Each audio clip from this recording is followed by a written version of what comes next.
Hello दोस्तों, आज की वीडियो में हम बात करने वाले हैं करंट क्या होता है और यह किस तरह से हमारे कंडक्टर में काम करता है। इन सारी चीज़ों के बारे में आज की वीडियो में हम डिस्कस करने वाले हैं।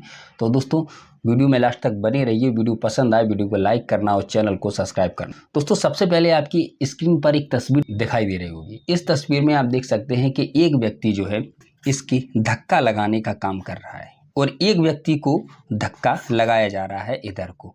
लेकिन एक व्यक्ति जो ऊपर खड़ा हुआ है यह व्यक्ति इसको रोकने का काम कर रहा है, इसको यहाँ से निकलने नहीं दे रहा है। एक पाइप है जिसके अंदर इसे निकलने नहीं दे रहा है, लेकिन ये धक्का लगा रहा है इसको बार बार। और एक व्यक्ति को इसमें धक्का लगाया जा रहा है और एक व्यक्ति इसको रोक रहा है। एक्चुअल में दोस्तों जो धक्का लगा रहा है वह है हमारा वोल्टेज है और जिसको धक्का लगाया जा रहा है वो हमारा करंट है और जो व्यक्ति रोकने का काम कर रहा है वह हमारा रेजिस्टेंस है। और जिस चीज के अंदर से धक्का लगाया जा रहा है वो हमारा कंडक्टर है। देखिए, जब किसी फ्री इलेक्ट्रॉन को पीछे से जितनी फोर्स से धक्का लगाया जाता है करंट उतनी ही तेजी से आगे को प्रवाहित होता है, लेकिन इसके बीच में जो अवरोध पैदा होते हैं वो रेजिस्टेंस होता है। वोल्टेज का काम होता है करंट को धक्का देना। हम दोस्तों अक्सर सुनते हैं कि हमारे घर में जो लाइट आती है वो लाइट हमारी वोल्टेज में आती है, 230 वोल्टेज, 220 वोल्टेज, 240 वोल्टेज, ये सारी चीज़ें वोल्टेज में आती हैं। लेकिन वोल्टेज के धक्का लगाने की स्पीड को ही हम करंट की स्पीड मान लेते हैं, लेकिन एक्चुअल में करंट की तो कोई स्पीड होती ही नहीं है। करंट तो फ्री इलेक्ट्रॉन होते हैं जिनको पीछे से फोर्सली धक्का लगाया जाता है। जितनी स्पीड से धक्का लगाया जाएगा उतनी ही स्पीड से करंट आगे को बढ़ेगा। अब दोस्तों जैसे आप देख सकते हैं कि किसी 12 वोल्ट की बैटरी को यदि हम टच करते हैं तो हमें करंट नहीं लगता, लेकिन यदि किसी 230 वोल्टेज के यदि तार को यदि हम टच कर लें तो हमें करंट लग जाएगा। ऐसा क्यों होता है? क्योंकि यहाँ पर वोल्टेज की स्पीड बहुत ज़्यादा होती है। जब वोल्टेज की स्पीड बहुत ज़्यादा होगी तो उतनी ही स्पीड से हमारा जो करंट ये हमारा फ्लो करेगा और जब करंट हमारा फ्लो करेगा तो हमारा जो बल्ब या जो भी चीज़ें लगी हुई वो तेज़ी से ग्लो करेंगे, अच्छी तरह से जलेंगे। तो दोस्तों ये तो होता है सर्किट जिसमें इस तरह से हमारा करंट, वोल्टेज और रेजिस्टेंस काम करता है। अब दोस्तों हम बात करते हैं करंट आखिर होता क्या है। दोस्तों करंट की यदि हम डेफिनेशन की बात करें तो करंट की डेफिनेशन होती है in a electric current is the number of charge electrons flow in the circuit in a second. मतलब यह है कि विद्युत धारा का मतलब है कि किसी परिपथ में प्रति सेकंड चलने वाले आवेशित इलेक्ट्रॉनों की संख्या को हम विद्युत धारा कहते हैं। किसी परिपथ में चलने वाले आवेशित इलेक्ट्रॉनों की संख्या को हम विद्युत धारा कहते हैं। अब एक सेकंड में कितने इलेक्ट्रॉन फ्लो हो रहे हैं वो हम 1 एम्पियर से मापते हैं। करंट को हम जिस चीज से मापते हैं वो हमारा एम्पियर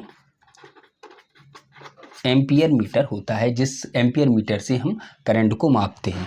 अब दोस्तों थोड़ा हम डीपली जाके इस चीज़ को समझते हैं कि करंट आखिर होता कैसे है, फ्री इलेक्ट्रॉन होते क्या हैं। दोस्तों इस दुनिया में जो भी चीज़ है उसके यदि सबसे छोटे टुकड़े किए जाएं, सपोज करें कि यदि हम इसे मार्कर की छोटे से छोटा टुकड़ा किया जाए और इतना छोटा टुकड़ा किया जाए कि उसके बाद उसको तोड़ नहीं सकते, तो उस छोटे से छोटे टुकड़े को हम एटम बोलते हैं।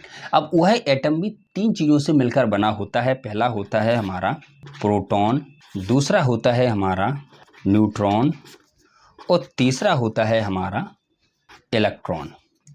इन 3 चीज़ों से मिलकर ही उसका एक एटम बना होता है और वैसे ही हजारों एटम जुड़कर किसी एक चीज़ का निर्माण करते हैं।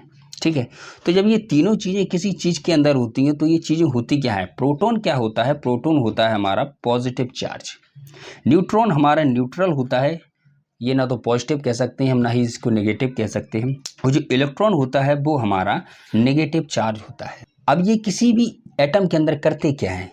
प्रोटॉन और न्यूट्रॉन ये दोनों एक दूसरे के संपर्क में होते हैं एक कक्ष में। वो जो इलेक्ट्रॉन होते हैं वो इसके बाहर परिक्रमा लगा रहे होते हैं। ये ऐसा हम देख नहीं सकते, बट दोस्तों ऐसा ही होता है किसी भी चीज़ में। आप कोई भी सेमीकंडक्टर हो, कंडक्टर हो या इंसुलेटर हो, हर किसी चीज़ के अंदर जो एटम होता है वो एटम इन्हीं तीनों चीज़ों से मिलकर बना होता है, जिसमें प्रोटॉन और न्यूट्रॉन एक साथ एक दूसरे से चिपके हुए होते हैं और जो इलेक्ट्रॉन होते हैं वो बाहर परिक्रमा लगा रहे होते उस न्यूक्लियर की। और इस बॉक्स को हम न्यूक्लियर बोलते हैं। तो दोस्तों प्रोटॉन, न्यूट्रॉन और इलेक्ट्रॉन इन तीनों चीज़ों से मिलकर दुनिया की हर चीज़ बनी हुई है। अब दोस्तों हम हमेशा समझते हैं कि करंट जो है, करंट फिर में फ्री इलेक्ट्रॉन होते हैं। अब फ्री इलेक्ट्रॉन कहाँ से आते हैं? तो दोस्तों जो भी कंडक्टिंग मटेरियल होता है, ये तो हमने चीज़ समझ ली कि कोई भी चीज़ यहाँ से बनती है। अब दोस्तों कोई भी कंडक्टर यदि होता है हमारा, तो उसमें हमारे फ्री इलेक्ट्रॉन होते हैं। यदि कंडक्टर है तो उसमें फ्री इलेक्ट्रॉन ज़्यादा होंगे, यदि सेमी कंडक्टर है तो इसमें फ्री इलेक्ट्रॉन जो है वो थोड़े बहुत होंगे, और यदि जो पूरी तरह से इंसुलेटर है उसमें फ्री इलेक्ट्रॉन होंगे ही नहीं, उसमें केवल ये तीनों चीज़ें होंगी, बट इसमें फ्री इलेक्ट्रॉन नहीं होंगे। फ्री इलेक्ट्रॉन इसमें है सेमी कंडक्टर में, लेकिन थोड़े से हैं, और कंडक्टर में बहुत ज़्यादा है फ्री इलेक्ट्रॉन, और बाकी न्यूट्रॉन, प्रोटॉन और इलेक्ट्रॉन तो इन तीनों चीज़ों में है, क्योंकि ये तीनों चीज़ें इन चीज़ों से मिलकर बनी हुई। तो जब हम इसमें फोर्सली इनके इलेक्ट्रॉनों को धक्का देते हैं तो वे हमारे इलेक्ट्रॉन प्लस से माइनस की ओर मूव करते हैं। अब वो इलेक्ट्रॉन कितनी स्पीड से, यानी कि 1 सेकेंड में कितने फ्लो हो रहे हैं, उसे हम एम्पियर मीटर से मापते हैं। 1 एम्पियर में हमारे इलेक्ट्रॉनों की संख्या, यदि जब 1 एम्पियर होगा तो उसमें इलेक्ट्रॉनों की संख्या होगी हमारे 6 पॉइंट इंटू 10 की पावर 8।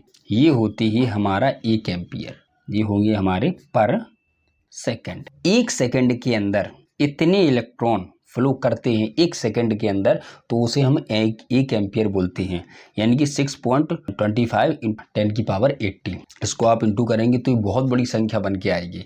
इतनी बड़ी संख्या में यदि इलेक्ट्रॉन 1 सेकंड में मूव करते हैं तो उसे हम 1 एम्पियर बोलते हैं। अब जब किसी कंडक्टर में पीछे से फोर्स दिया जाता है वोल्टेज के द्वारा, जब फोर्स पीछे से दिया जाता है तो इसमें जो फ्री इलेक्ट्रॉन हैं, फ्री इलेक्ट्रॉनों को जितनी तेज़ी से को फ्लो किया जाता है उन्हीं को हम इलेक्ट्रिकल करंट कहते हैं। करंट को हम एम्पियर मीटर से मापते हैं, एम मीटर से मापते हैं, और इसकी जो इकाई होती है एम्पियर, जिसे हम ए से डिनोटेड करते हैं, और इसका जो फॉर्मूला होता है वो फॉर्मूला होता है I = Q/T। I का मतलब है एम्पियर करंट, Q का मतलब है चार्ज आपका, और T का मतलब है टाइम, यानी कि 1 सेकंड में कितनी यूनिट चार्ज फ्लो हो रहा है, इसको हम करंट बोलते हैं, इसको हम करंट बोलते हैं। तो दोस्तों आई होप यू आपको वीडियो पसंद आया हो। वीडियो पसंद आए वीडियो को लाइक करना, चैनल को सब्सक्राइब करना। Thank you for watching.